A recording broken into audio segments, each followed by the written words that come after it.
नक्सलवाद एक ऐसा मुद्दा रहा है जो कड़ी समस्या बहुत समय से रहा है छत्तीसगढ़ के लिए, बल्कि छत्तीसगढ़ नहीं बना था उसके पहले से भी ये समस्या है ही, पूरे देश के लिए भी।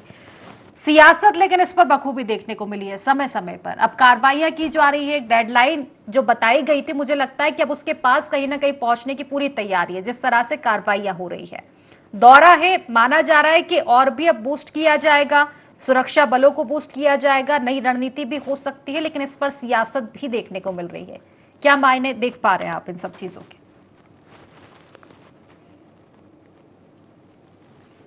देखिए, सियासत तो होना तय है, क्योंकि इस प्रदेश में आधी से ज्यादा समस्याओं का जनक तो सियासत ही है।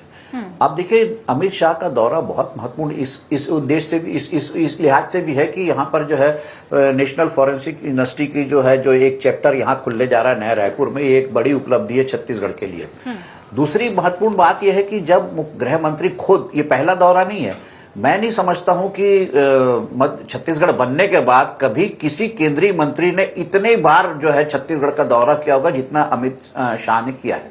अमित शाह ने पिछले चुनाव के पहले ही जो तारीख दी थी 31 मार्च 2026, अब वो करीब आते जा रही है। उसके साथ साथ देखिए कि नक्सल विरोधी जो ऑपरेशन है वो तो बहुत तेजी से चल ही रहे हैं, लेकिन नक्सली भी उसको अब जो रिटेलिएट कर रहे हैं। देखिए, अभी हाल ही में तीन ग्रामीणों को नक्सलियों ने घरों से निकाला और गला रेत कर, गला मतलब वहीं पर जो है गले को फांसी लगाकर उनको मार डाला।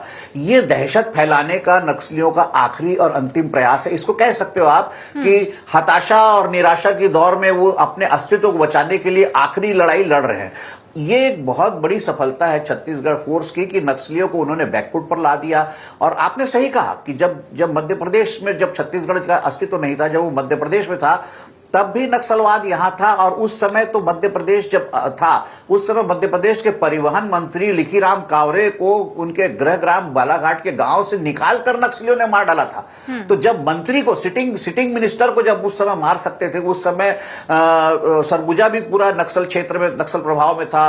और जो नक्सल का केंद्र होता था वो आंध्र होता था, लेकिन अभी हाल के दिनों में जो है केंद्र वहां से उठकर जो है छत्तीसगढ़ जरूर आया है, लेकिन उसके साथ ही जो नक्सली के बड़े जो कमांडर है, बसव राजू कहिए या हिड़मा कहिए, इन लोगों को मारने में, सुधाकर और भास्कर को मारने में जो सफलता मिली है, उसने मनोबल तो तोड़ के रख दिया है नक्सलियों का, इसमें कोई शक नहीं। और अमित शाह का दौरा कहीं ना कहीं जो है वो नक्सल के खिलाफ जो ऑपरेशन में जो लगे हुए जवान हैं, उनके जो मनोबल को वो बूस्ट करेगा, इसमें कोई शक नहीं है। अब इसमें राजनीति जो है वो तो स्वाभाविक रूप से होते रहेगी। देखिए, क्या उद्योग इससे पहले नहीं लगे? क्या इससे पहले क्या टाटा नहीं आया? क्या इससे पहले वहां गुजरात एस्सार नहीं आया?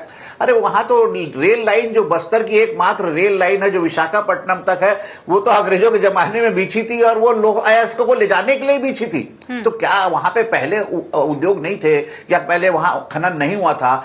और इनके आरोप में एक बात तो आपको बहुत ध्यान से देने पे दिखाई पड़ेगी। अब इनका कहना है कि बड़े बड़े उद्योगपति यहां आ रहे हैं, उनको हम खदान दे रहे हैं, सरकार खदान देने जा रही है। इसका मतलब ये है कि नक्सलवाद खत्म हो रहा है तभी उद्योगपति आ रहे हैं, अन्यथा वहां उद्योगपति उद्योग लगाने के लिए तैयार नहीं थे, उनको भगा दिया जाता था। टाटा तो चालू ही नहीं कर पाया था अपना प्लांट।